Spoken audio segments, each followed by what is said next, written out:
April 1 నుంచి ఈ చిన్న తప్పు చేసినట్లయితే మీ వెహికల్ టోల్ ప్లాజాని క్రాస్ అవ్వడం చాలా కష్టం అవుతుంది. హైవేస్ పైన ట్రావెల్ చేసే ప్రతి ఒక్కరికి ఇన్ఫర్మేషన్ హెల్ప్ఫుల్ అవుతుంది కాబట్టి అందరికీ కూడా రీచ్ అయ్యేలా షేర్ చేసేస్తూ మన మనీ పర్స్ పేజ్ అయితే ఫాలో అయిపోండి.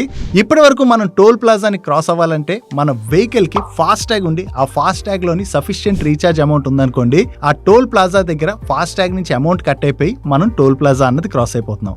ఒకవేళ ఎవరి దగ్గరైనా సరే యాక్టివ్ ఫాస్ట్ ట్యాగ్ లేకపోయినట్లయితే వాళ్ళు క్యాష్ లో కానీ యూపీఐ ద్వారా కానీ టోల్ ప్లాజా అమౌంట్ ని పే చేస్తున్నారు కదా. క్యాష్ లో ఎవరైనా పే చేసినట్లయితే ఆ టోల్ ఫీ ఎంత అయితే ఉంటుందో దానికి డబుల్ ఫీ అయితే పే చేస్తున్నారు. ఇప్పుడు అదే మనం యూపీఐ ద్వారా పే చేస్తే టోల్ ఫీ ఎంత అయితే ఉంటుందో దానికి 0.25% ఎక్స్ట్రా టోల్ ఫీ అమౌంట్ అయితే మనం పే చేసి ఫాస్ట్ ట్యాగ్ క్రాస్ చేస్తున్నాం. కానీ గవర్నమెంట్ తీసుకొచ్చినటువంటి కొత్త రూల్ ప్రకారం ఏప్రిల్ 1 నుంచి టోల్ ప్లాజాలోని అసలు క్యాష్ ట్రాన్సాక్షన్స్ ని యాక్సెప్ట్ చేయరు. ఒకవేళ మీ ఫాస్ట్ ట్యాగ్ లో సఫిషియెంట్ రీఛార్జ్ కానీ లేదనుకోండి, మీరు టోల్ ప్లాజాలోని ఓన్లీ యూపీఐ ద్వారానే పేమెంట్ చేయగలరు. ఒకవేళ యూపీఐ లేకుండా మీరు ఓన్లీ క్యాష్ లోనే పేమెంట్ చేయాలనుకున్నట్లయితే వాళ్ళు క్యాష్ ట్రాన్సాక్షన్స్ ని యాక్సెప్ట్ చేయరు. కాబట్టి మీరు టోల్ ప్లాజాని క్రాస్ అవడం కష్టం అవుతుంది. జనరల్లీ క్యాష్ లో ఎవరైనా ట్రాన్సాక్షన్ చేశారనుకోండి, దానికి మళ్ళీ తిరిగి సఫిషియెంట్ చేంజ్ అవ్వడం ఇవన్నిటికీ కూడా టైం పట్టినట్లయితే టోల్ ప్లాజాలో వెయిటింగ్ టైం పెరిగిపోతుంది. కాబట్టి దాన్ని డిస్కరేజ్ చేయడం అండ్ అలాగే డిజిటల్ పేమెంట్స్ ని పెంచడానికి గవర్నమెంట్ ఈ స్టెప్ అయితే తీసుకుంది. సో హైవేలో వెళ్ళేటువంటి ప్రతి ఒక్కరికి ఇన్ఫర్మేషన్ హెల్ప్ఫుల్ అవుతుంది కాబట్టి అందరికీ రీచ్ అయ్యేలా షేర్ చేసేయండి.